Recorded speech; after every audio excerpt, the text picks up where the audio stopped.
Okay, test. Test. Does it work? I think so. I mean, it's picking up a lot of sound. That's the road noise. Okay. We'll just have to be a little loud. All right. Well, we can do that. You really look at mine. 3 deuces and a 4-speed and a 389. Listen to it, Jack and Love now. Listen to it, why? Come on and turn it on, wind it up, blow it out, GTO. Well, welcome to the Fast Cars, Fast Girls podcast with Abby and Molly.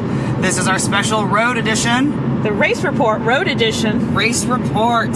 for the Rolex 24 at Daytona 2018. It's the longest title I'm ever going to have. Yes, it is. So this is a special Race Report edition. We will be doing these every time we go to a race, and if you're lucky, they will be on the road. We are recording from the car. Yeah. And it's just unedited, unscripted, and you can hear the road in the background.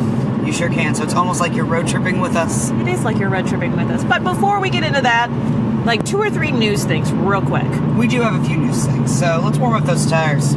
Well, talking about news, Yep, so really 500 news is our big thing to talk about. it is. So first of all, bronze badges are on sale. Damn right they are. So get your bronze badge. Because they do sell out. There's a finite number. There is. We probably should get ours at some point. We do need to get ours soon. They have also changed the schedule a little bit. So in May, it was GP. The Grand Prix was on Saturday. Sunday is Mother's Day, so you cannot go to the track. You have to go be with your mom. And then Monday would start practice. This year, Monday, they will not have practice, but I believe I've heard that the garages will be open for everybody who has a bronze badge. Yes, the garage will be open. The track itself will be open. There will just not be cars on the track. So there's that. So you can still go there if you have a bronze badge, wander around the garage. I'm sure they'll be flipping cars from the road course setup to the super speedway setup for The Indy 500. the Indy 500. Yeah, so you can still go to the track, and they always still have, different things going on each day. There just won't be any cars on the track. Yeah. We also are getting, if you're a glamper, or if you're interested in the glamping options in the infield, this year, in addition to the yurts, they are going to have tiny homes. Yeah. They are partnering with like a local business called Try It Tiny to offer these like small houses, which like my parents are obsessed with the small house thing because it's on, I think, HGTV. I don't know.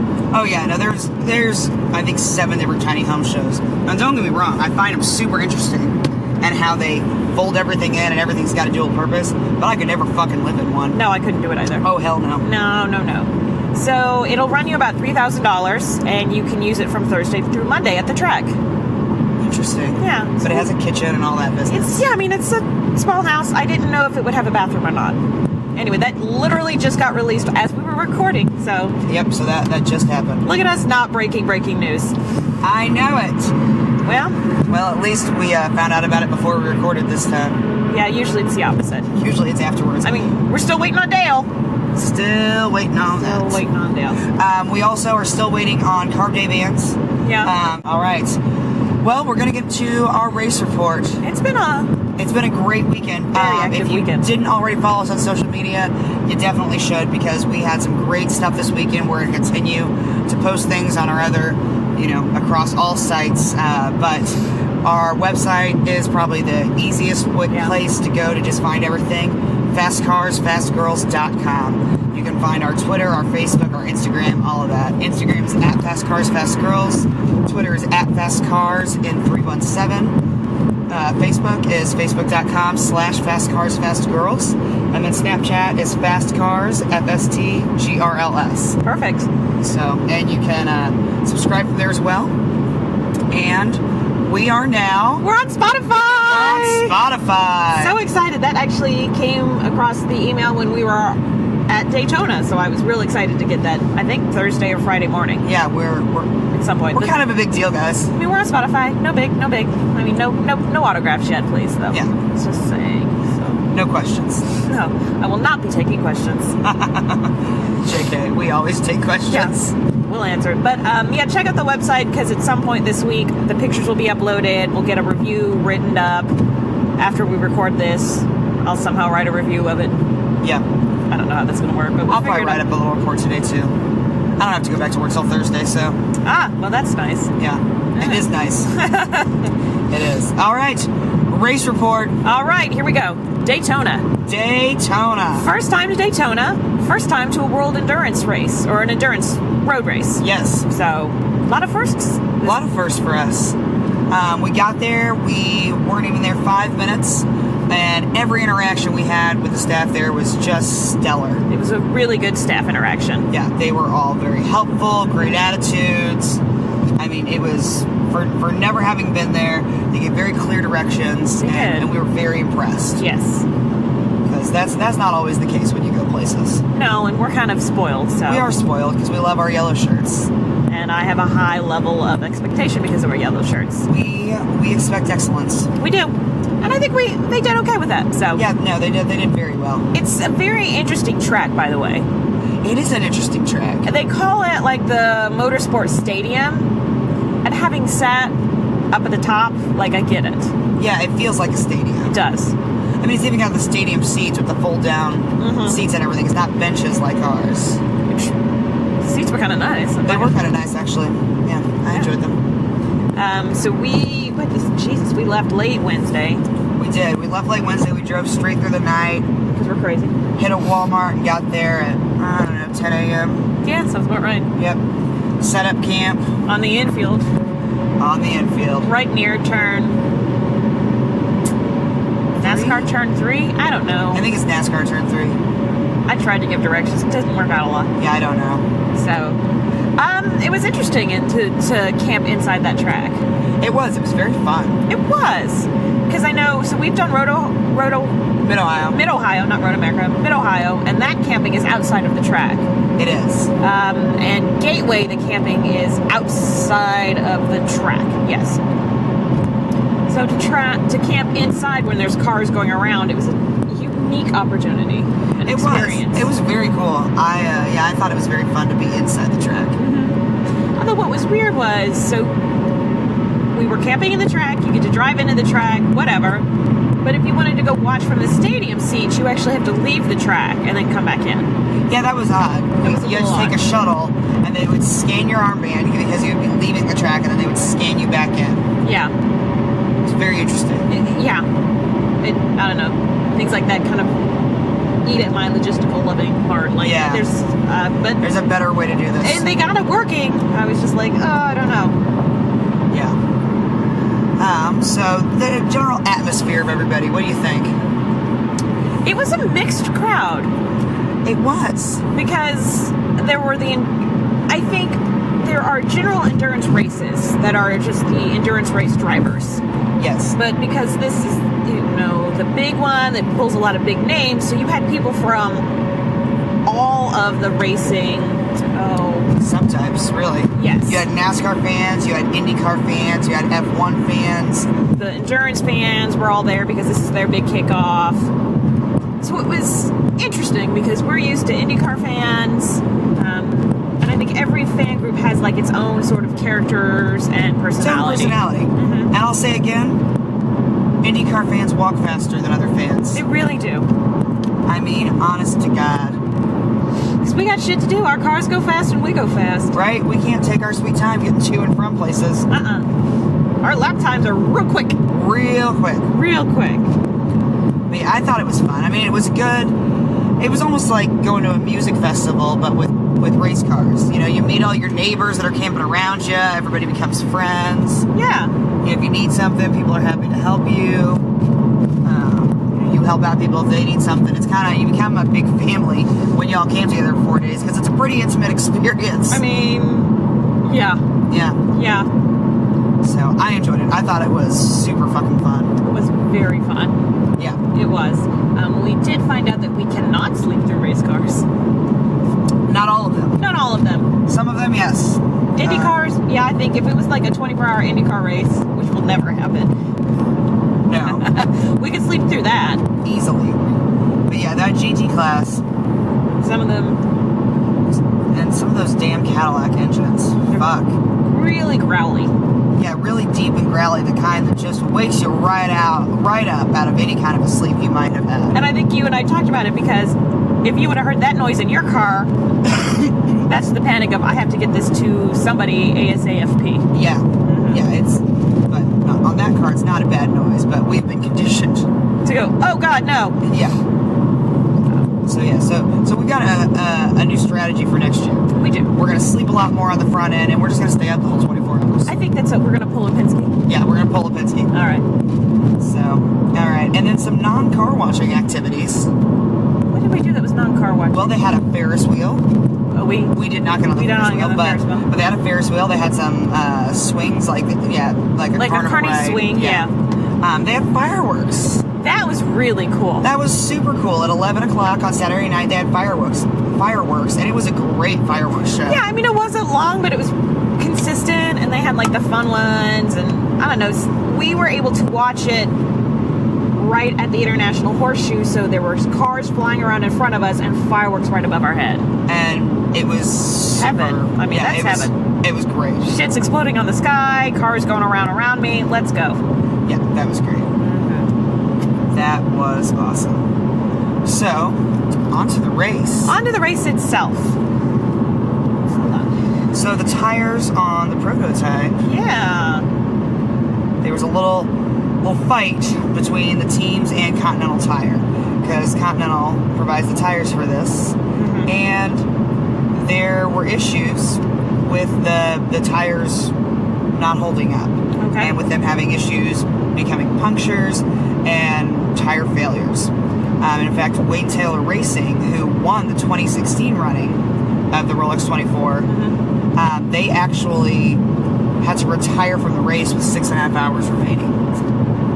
Which is a big deal, because they also won the pole, so they were the pole sitters. Yeah, they were the pole sitter as well, so they were set up to do very well. Yeah, and they and other cars had similar problems, but not to the same extent. Yeah.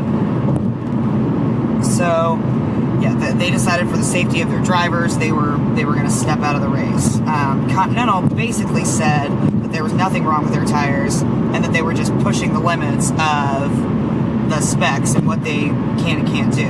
Which we kind of talked about this at lunch yesterday. Yeah. My days are running together. That's kind of the whole point of those prototypes. Like, you can't say, well, they were pushing too hard, they were pushing limits. Well, those prototypes are there so the engine manufacturers can test out new technology and see how it does in these extreme conditions. So to say, well, they were racing too hard is kind of what Continental tried to say. It's a fucking race. That's kind of the point. Really? You should have expected that. That's kind of the point. So yeah, Continental basically said, it's not us, you just are using the tires wrong. Yeah. And Wayne Taylor Racing came back and bitch slapped the shit out of them. Yeah. We don't know the details of that, but shortly after, there was an update from Continental that said that Wayne Taylor Racing was in fact driving within the specs of the tires, that they apologize, and that they are looking to see what the problem is so that it does not happen in the future. So Continental mouthed off a little bit and then got smacked the fuck back down. Yeah. They thought they were going to be the big man, and Wayne Taylor Racing said, I don't think so, Junior. Wayne Taylor Racing keeps their pimp hand strong. They keep hip hand strong. Let's see. So, but that was sad for them that they had to retire. It was, because I think it really set them off. I know that they were a big contender for the winner. They were. Speaking of the winner, so yeah, the winner was the number 58 car, and this year there was only maybe 2 or 3 cautions. Yeah, there weren't that many. So, and I know about 8 or 9 o'clock on Sunday morning, they talked about that they probably were on track to break the record of laps and whatnot. Well, it turns out they actually did.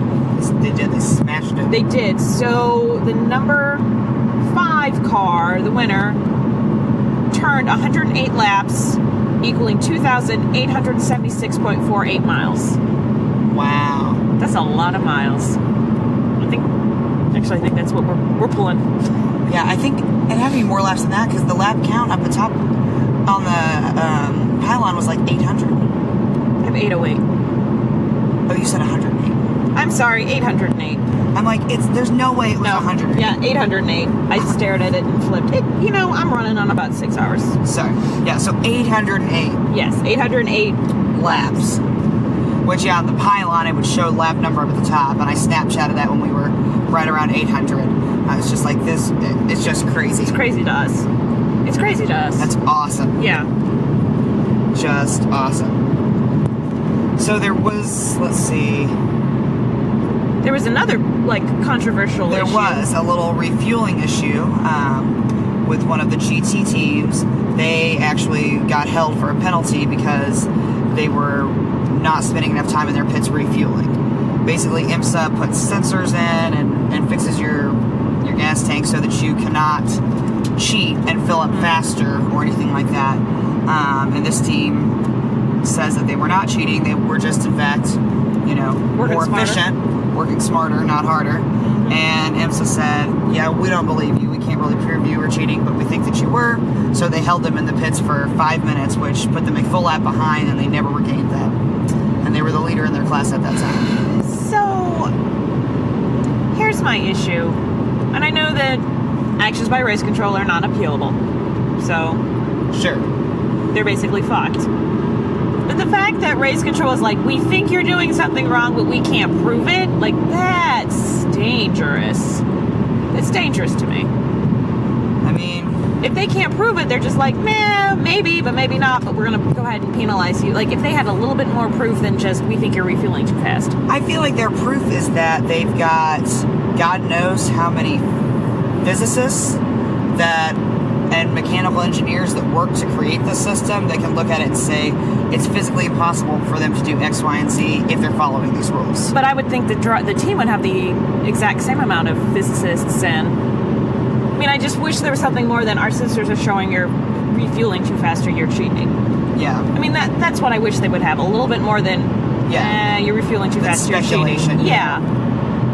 It's just too speculative for a stop and hold. Agreed. And for 5 minutes stop and hold. Yeah. If it was like a drive-through penalty or something like that, or a shorter 2 time. minutes. Okay, that's not fine. Something that's guaranteed to put you a lap behind. They basically said you will not win this race. Yeah. So. Yeah, that's basically what that did. So, very interesting. Mm-hmm. Well, we got to see Juan. Juan was there. And Elio. Juan was driving the car very fast. Juan was driving like he had something to prove, I'll tell you that. Juan would like a ride for the Indianapolis 500. Yeah, Juan was... He was auditioning. Yes, he was. He was definitely auditioning. But he definitely drove very fast. He drove very well. That's the annoying thing about Juan, is that he's so much fun to make fun of, but he is actually a very good driver. And he's done... He's done F1, he's done IndyCar. NASCAR. He's done NASCAR. He's a good driver. Even though he has somewhat of a rigid personality, he does adapt to new road situations in the car very well. As a driver, he's very flexible. Yes. For that kind of stuff. Personality-wise, not so much, but... No. But yeah, he is a good driver, and he drove like hell. He was great to watch. I thoroughly enjoyed watching him on the track. It was fun, because he was definitely chasing down the other Penske car. He absolutely was. And Elio was fun to watch. Elio did a great job. Yeah. And I think this is his debut as a sports car driver. It is. Well, he was driving the prototype, but I'll count it still. It's the same. Yeah. He was good. The Penske boys didn't do too bad. They did not. Let's see. I think 9th and 10th. Sounds about right. So, and Ricky Taylor's, who was driving the car that came in 9th. That's the Elio, Graham. No. I don't have my sheet in front of me. I don't either. And I've been running on... Yeah. Anyway. And then Juan was driving the one that came in 10th. So they were right behind each other. And I think... Because Juan and Elio were not in the same vehicle. I think Pagano was in Juan's vehicle as well. Okay, then Graham's in Elio's. Yeah, or vice versa. Whatever. But yeah, but they Sometimes the Penske boys run together in my mind. But they did very well. They did very well. And you know who else did really well? Roger Penske. So he stayed awake and was in the pit, in the box, the entire 24 hours. He's 80. People need to realize when we say stuff like that, like he's an 80-year-old man and he was awake for 24 hours. I mean, now I feel ashamed that we didn't stay awake for 24 hours. Fucking Roger Penske was up. Roger Penske beat us. He's a beast, man. He is. I didn't realize he was 80. Yeah, he's up there. Damn. Yeah. I mean, what's gonna happen to the Penske team when he's no longer at the helm? I don't believe that he will ever die now at this point. I think Roger Penske... He will live forever. He's like a Highlander.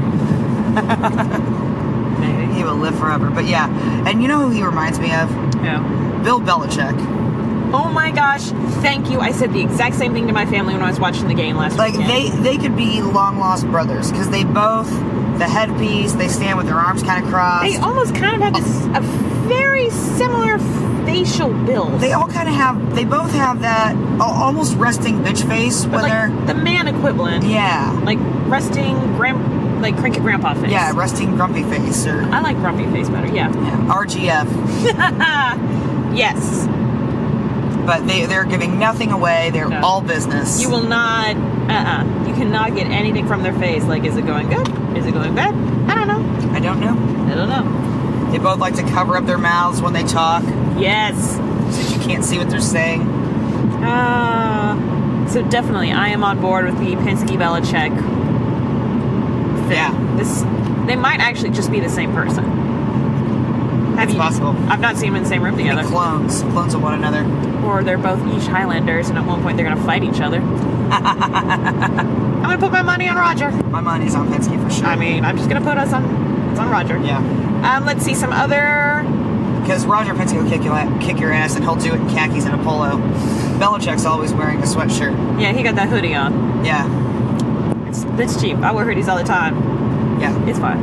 Roger Penske will kick your ass. And look business and appropriate. Look good doing it. So, let's see. Saavedra came in 12th. His team that he was on. Yes. They came in 12th. Alonso's team came in 13th.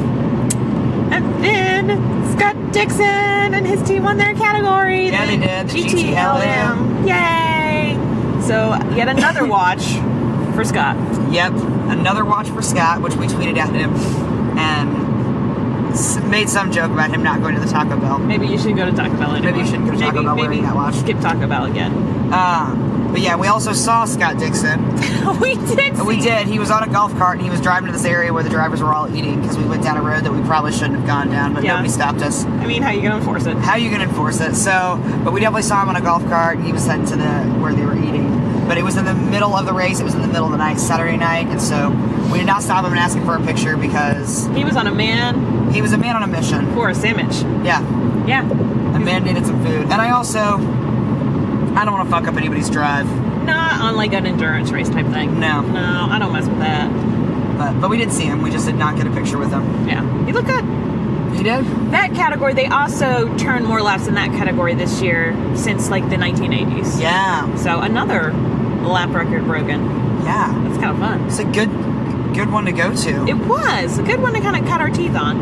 Absolutely. Yeah. Yeah, and it was just fun. It really was. And all the LED lights on the cars at night. Oh my god. That was so fucking cool. And it's not the same LED light, which is what I really like. There's a lot of different colors. Yes. They were purple, blue, green. I loved it. It was real fun. And different colored headlights too. They didn't all even have white headlights. Some had yellow. I think the different classes have different headlights. Okay. Yeah. That makes sense. So it's easier, I think, to tell at night. Like who's coming up behind me and is flashing at me. Are they faster than me or not? Yeah. Mm-hmm. That makes sense. Which I also love that the drivers flash lights at the cars slow in front of them. Like, I mean, I've been doing that our whole drive. I know.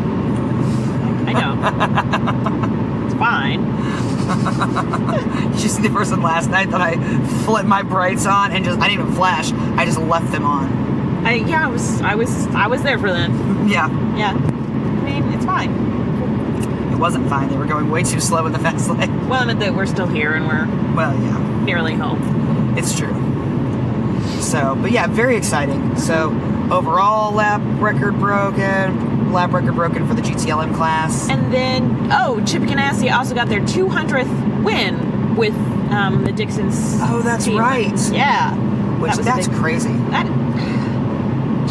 Chip Ganassi. What are you going to say about Chip? I mean, Hashtag he likes winners, I think is his hashtag. yeah. I like winners, obviously. Chip likes to win. Chip likes to win. That's just who he is as a person. Ain't mad at that. It happens. Ain't no shame in that game. Ah. So, well, women in racing. Yeah, we had a lot of fun with the female racers this weekend. We did. So we actually got to meet Ashley Freeberg. That was so cool. It was very cool. One of the guys that we met up with, they were friends of our campsite buddies, actually knows her. Yeah. And so walked us over to the garage area, and we met her and chit-chatted for a minute.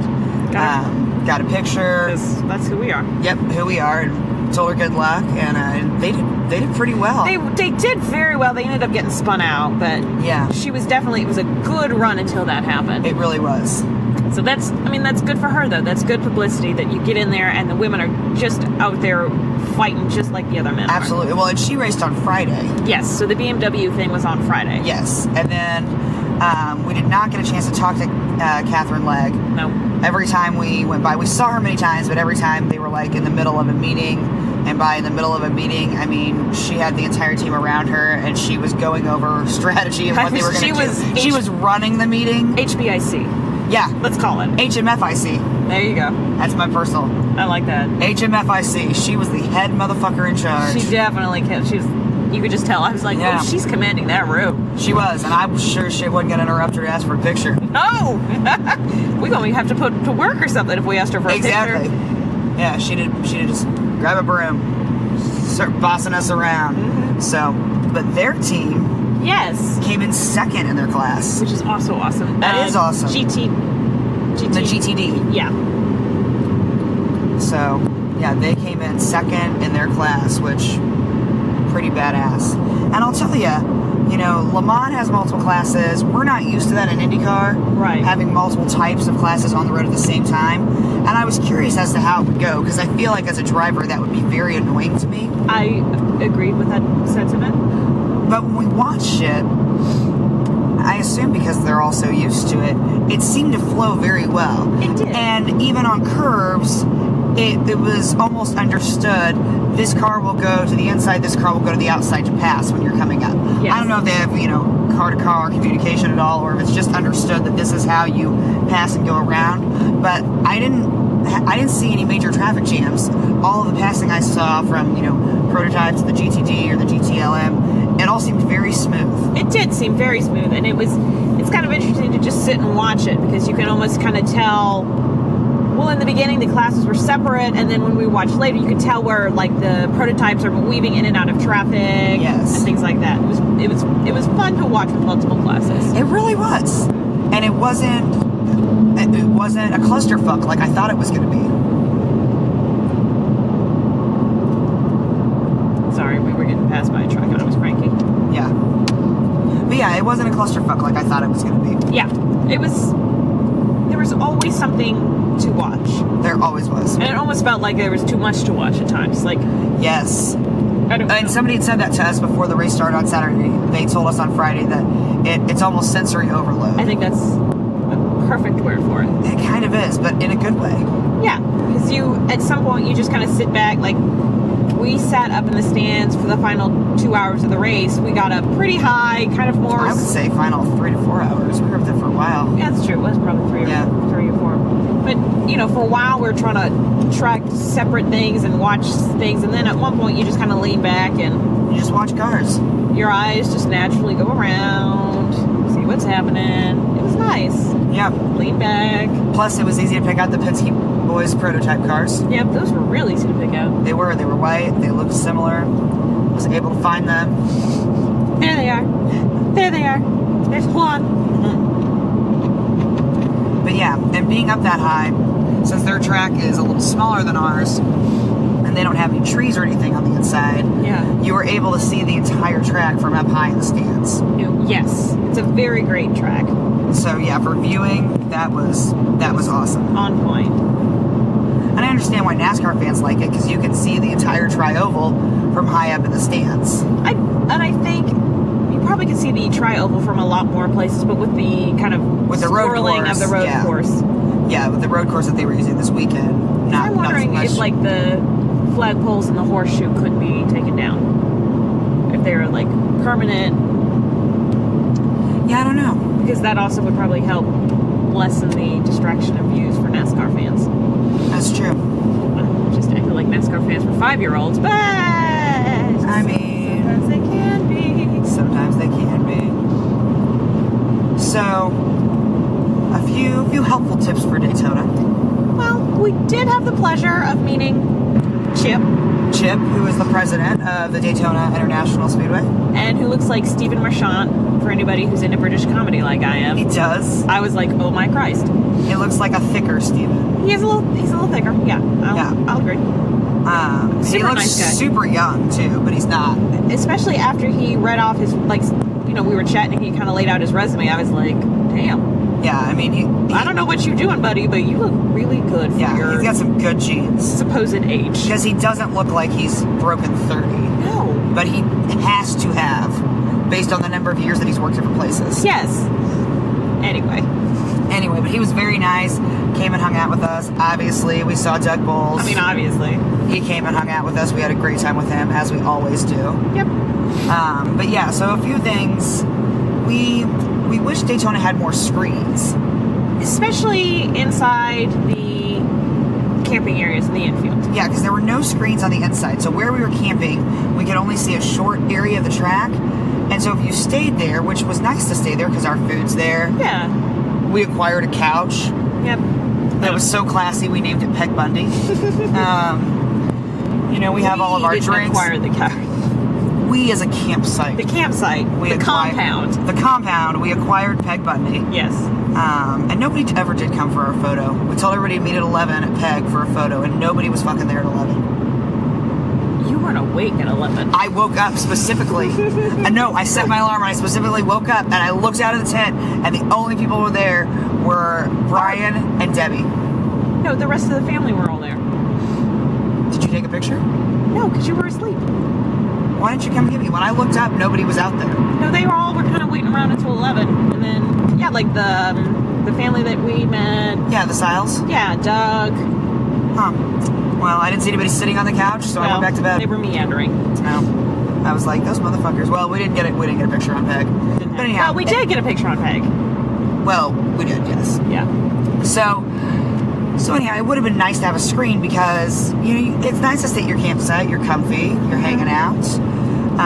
But we couldn't tell what was going on. And so the only real screen on the infield was in the fan zone area, which was just littered with people because it was the only fucking screen. And it's not near the camping areas. It's not far, but it's not close. So if they put, because we found, we were looking at the screens and they have mobile screens. Yeah, that were on top of semi-trucks. They could easily, perhaps, and I'm sure there's probably something we don't know about that, everybody who runs the track is like, nah, we can't do that because X, Y, and Z, but whatever, we don't know. They could have put it, at least one, somewhere in the infield. Yeah. And then just kind of set a spot up there for people to come and sit and watch for a couple hours. So you can see what's going on, where are the standings, because you can pull it up on your phone, but the connectivity was not great because there were so many people there using... Look, I get that tracks now have Wi-Fi, but if everybody on the track is on the Wi-Fi... They don't have enough bandwidth for that. It's not going to help out. You don't have the bandwidth to support that. Which, I'm happy for you. I'm glad, but no. But you do not have the bandwidth to support it. You do not. So that would be... And the screens, even when you were in the stands, they were portable screens, and so they weren't very big either. Right. So, yeah, it was hard to, once we were outside and once we were in the grandstand area on the outside of the track, we couldn't see the running list of who was in the lead because the screen was too small. So you had to choose: do I want a good seat to see the track, or do I want a seat where I can see a screen where I can read who's in the lead? Because you can't hear. No. I mean, that's just not happening. That's just never happening at races. So more screens would be nice. And also, some better signage about where the hell you're going. Where you're going. And I know that we say this all the time, and honestly, I have never paid attention to whether or not the IMS has good signage. We could be absolutely wrong. We could be. Yeah, I mean, they may not have good signage either. I don't know. I've been going there my whole life, so I never have to look. We just know where to go. So I'm going to make a point to pay attention this May. Yeah, we probably should at some point. But yeah, and I think that was a big thing with Bommarito. They also just a lack of kind of here's where you're going if this is where you want to go. Like, you want to go to the track? Right here. Like, you want to take the tunnel to the infield? Right here. Like, you had to look for, like, 1 or 2 signs. Yeah. And, like, even we were getting on the shuttle, you know, there were 3 different lines, and it's like lot 1, lot 3, lot 6. And we look, we want to go to the track. we want to go to here. To the you want stadium. lot 1. Why did you put words up there that I know? Grandstands, infield camping. I'm not going to carry around a map and look at it. No. And neither are your typical fans. No. We're not gonna like whip out our handy dandy map and go, okay, I want lot 1. Like, there should have been like grandstands above it. Yeah. Grandstand / lot 1. I mean, it's still a very nice track. It is. I felt like we got real negative there for a second. We did, but I mean that would have just made things a little bit more helpful. I think so.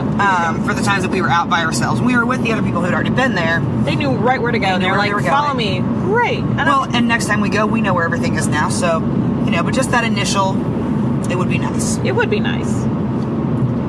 So, but yeah, overall, I would say good weekend. Definitely good weekend. I'm really glad we did it. I'm excited to do it again. And now we know exactly how we want to plan our weekend. Yes. We know what to expect, and we know how to plan for it. And I think that we can have an even better time. Yeah. So, like, you know, a lot of people talked about, well, a lot of the stuff we do is trial and error. Well, this was our first time, so it was a lot more error. Yes, we had a lot of error. A lot of error. Yep. We've never done a 24-hour race before, so. That's true. So we didn't know what. And I, honest to God, I can sleep through anything. And so I did not anticipate having any trouble sleeping during the cars. I really didn't. Because, I mean, you can attest to that. Oh, you've been. Yeah, every time I take the wheel, you're asleep. Yeah, no, I sleep any position, anywhere, any time of day. The opposite is not true. Yes, that is not the case for you. I assumed you would have trouble sleeping during the cars. I assumed it, and then I thought, well, maybe it would become like a white noise. Yeah. Because I didn't remember or kind of rationalize that with different engines and different classes of cars, there's going to be different sounds. You know, it sounds so logical when you say it now, but didn't cross my mind either. No, because we've never done this before, so it happens. I mean, obviously 3 different classes of cars and all that business, they're going to sound different. But, yeah. But yeah, I was unable to get solid sleep during that, which very unexpected for me. So, yeah, next time, just pulling an all-nighter. We're pulling a Penske. Yep, that's what we're going to call all-nighters from here on out. Yep, pulling a Penske, and I think that we drive through the night again. Yeah, because that was fine. It was fine, and I think that we get there, we set up camp, and we go straight to sleep. Yeah. And we just put ourselves on like an evening schedule. Yep. I'll just bring an Advil PM. Knock my ass out.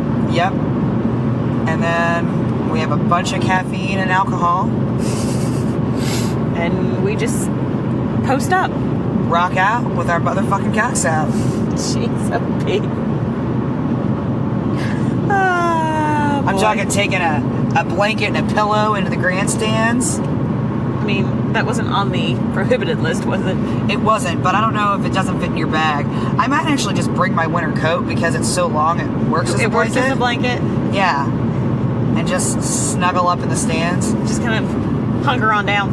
Yeah. Well, and really, with the stadium seats, since the seats fold up, I was looking at it, it's wide enough that you could lay down on one of those.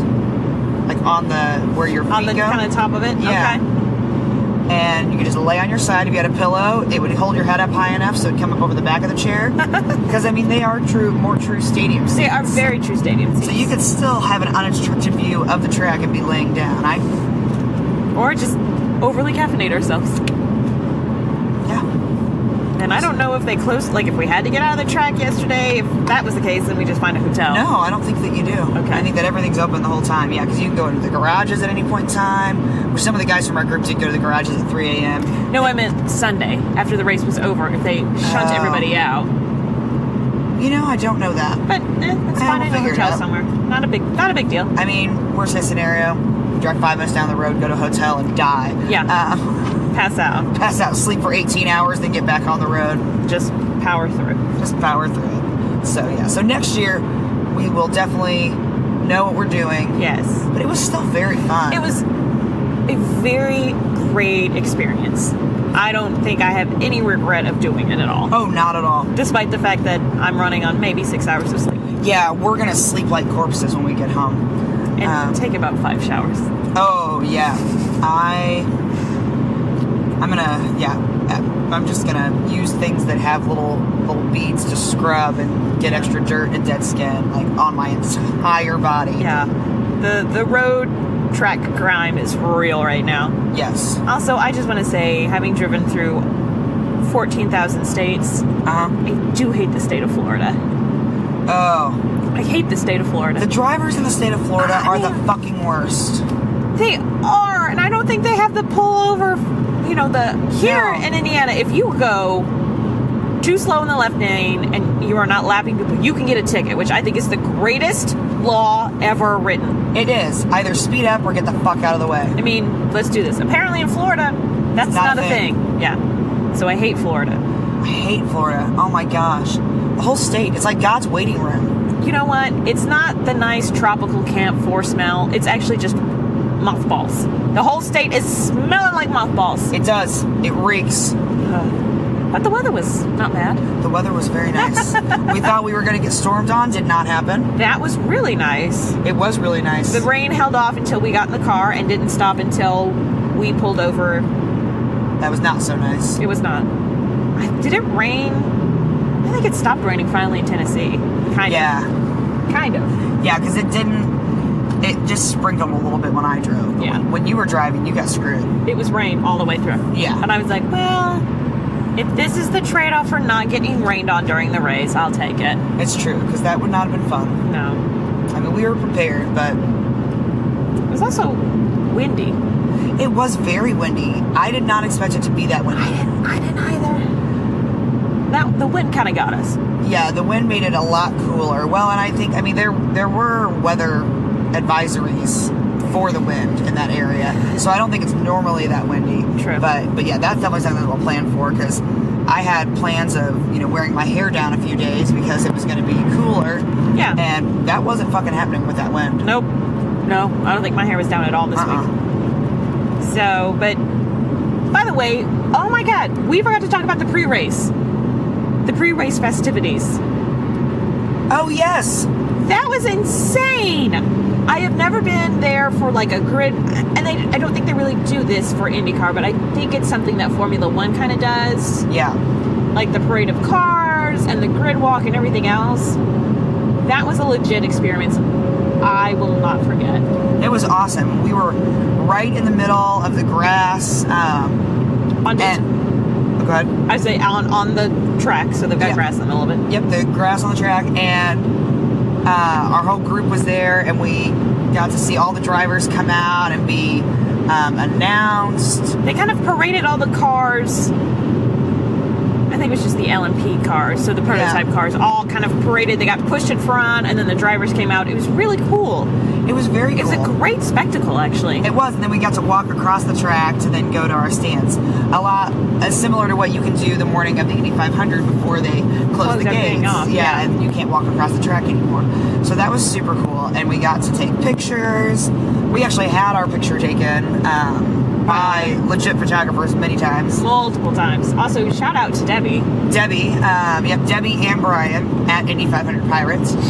So, because he always wears his checkered shorts, and Debbie wore black and white checkered every single day. And that's important to us. It is important to us, and it's rare that we meet someone that can hang with us. And the three of us went out and did some shopping, and we got stopped, and so... All three. I mean, she's the first person to get stopped with us, and they want somebody else. Yeah. Nobody else has been able to hang with our level.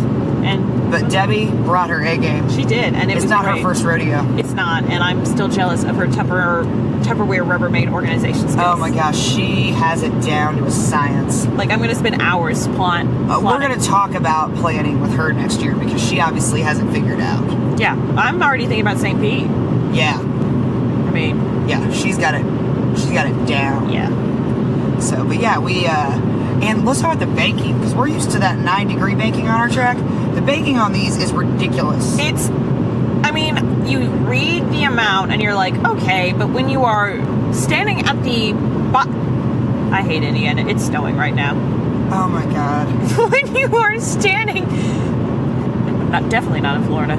Ugh. Standing at the bottom of the track, you are craning your neck up to see the top of it. Like, just the road itself. It feels like they're driving on a wall. Feels like on a wall. It might Yes. as well be a 90-degree angle. That's what it feels like. Every single time we were standing there, part of me just watching the cars was just watching them go up that bank. Because they just start to go was almost vertical. amazing. And I was like, I would be so scared. I'd be like, no. Yeah, it was amazing. It really was. Again, very unique experience. Very unique experience. If you get the chance to go, definitely do it. It was great. Yes. It was a good time. Maybe not to NASCAR Daytona. No, but go to the First Rolex of all, 24. Daytona, I need you to stop calling yourselves like the world's, what was it called? The world's greatest sports center, or sports center, motorsport capital of the world. Yeah, or like world center of racing. I don't believe that that's correct. No, you're not. No, their banners. No, are, you're not. We're celebrating 60 years. That's cute. Call me when you got 3 digits. Yeah. Okay. Let me know when you hit a century. Okay. Okay, chump. Then maybe we can think of a nickname for you, but not right now. No. That's a hard no, Daytona. We did throw a little shade about this because that's not how we play. Our track is better than your track. Our track is better than your track. Our president's better than your president. I mean, your president is a nice guy. He's cool, but he's no Doug Bowles. But come on. I mean, don't get me wrong. It was really cool of him to come over and chit-chat with us. Especially since we were definitely a bunch of IndyCar fans. Yeah. Like, A bunch of hardcore. fairly drunk IndyCar fans at that point. Yeah, that's true. I mean... Because it was Friday. It was Friday. Yeah. But it was still. But yeah, no, he's very nice, but yeah. But you're no IMS and you're no Doug Bowles. It is what it is. It is what it is. All right. Any lingering thoughts? Anything else? I'm just, racing season's now officially kicked off. I'm ready for our special season to kick off. I'm ready for Chip Ganassi to name Dale Coyne to name the driver. For the love of God. And I'm ready to go to St. Pete. Even though we are literally still on our way back from Florida. I mean, I'm with you. Maybe the rain, snow mix is helping us a little bit, but I want to see our cars on a track. Yeah, that's what it is. I want to see those new bodies out. In action. In action. Yes. I want to see it, yeah. And all the 500 announcements are just making me more excited for May. Oh my gosh. Like, I'm ready. Let's go. Yep, just getting giddier and giddier. I know. It's going to be a good year. It's going to be a great year. Oh, it's going to be a good year. So. That's all I got. That's all I got. Well, it'd have been fun if we had actually ended this in Speedway, but we are not yet in Speedway. We are not yet at Speedway, so, but that's your race report from the road. Woo! All right, just hit stop. Yeah.